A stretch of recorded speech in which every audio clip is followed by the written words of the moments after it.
توبہ کی توفیق بھی اللہ کی مرضی سے ہی ملتی ہے۔ بے شک اللہ فرماتا ہے، اے میرے محبوب صلی اللہ علیہ وسلم، میں اپنے مجرموں کو تو دنیا میں مہلت دے ہی دیتا ہوں، مگر جو تیرا مجرم ہوتا ہے نا، جس نے تیری شان میں گستاخی کی، میں اسے دنیا میں ہی پکڑ لیتا ہوں۔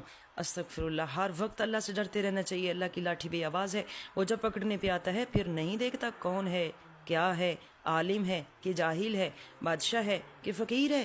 ایک بندے نے صرف اتنا کہہ دیا کہ حضور صلی اللہ علیہ وسلم کا نام مبارک جب لکھتا تھا ساتھ درود نہ لکھتا تھا، اس وجہ سے اس کے ہاتھ پہ کینسر ہو گیا۔ استغفر اللہ۔ بہت سی بیماریاں ہمیں حضور کی بے ادبی کی وجہ سے لگتی ہیں۔ ایک بندہ، بہت سی بیماریاں ہمیں اللہ والوں کی بے ادبی کی وجہ سے بھی لگ جاتی ہیں۔ بہت سی مصیبتیں ہم پر اس لیے بھی آ جاتی ہیں کہ ہم اللہ والوں کی بے ادبیاں کرتے ہیں۔ نعوذ باللہ۔ ایک بندہ جب بھی حضور صلی اللہ علیہ وسلم کا نام پڑھتا، ساتھ درود نہ پڑھتا تھا، اسے منہ کا کینسر ہو گیا۔ استغفر اللہ۔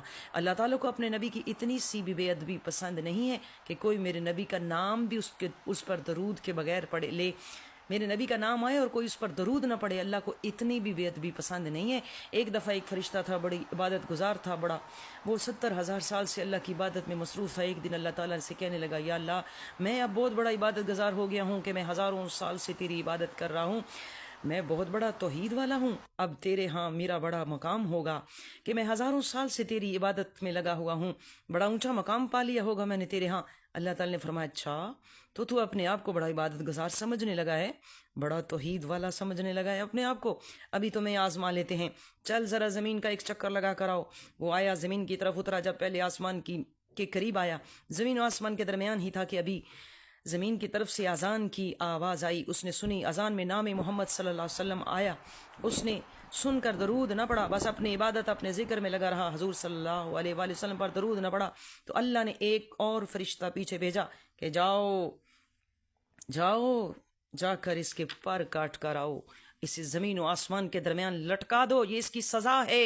حضور علیہ الصلوۃ والسلام نے فرمایا، اب وہ قیامت تک کے لیے وہی معلق ہے، تو وہ نہ وہ اوپر جا سکتا ہے نہ وہ نیچے آ سکتا ہے، اس کو سزا دے دی گئی۔ اس نے پوچھا، یا باری تعالیٰ، میں نے کبھی تیری عبادت سے انکار نہیں کیا، میں نے کبھی تیری توحید سے انکار نہیں کیا، میں نے کبھی تیرے ساتھ شرک نہیں کیا، پھر میرے ساتھ ایسا کیوں ہوا؟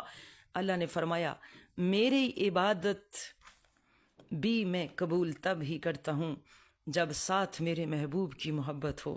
تو نے تو میرے محبوب کا نام سن کر درود تک نہ پڑھا، اب تیری یہی سزا ہے۔ اللہ پکڑنے پہ آئے تو بڑے بڑے فرشتوں کو بھی پکڑ لیتا ہے۔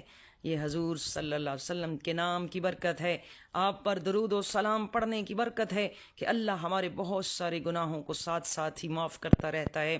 حضور صلی اللہ علیہ وسلم کی وجہ سے آج دنیا قائم ہے، دونوں جہان چل رہا ہے، تو میرے محبوب کے وسیلے سے چل رہا ہے۔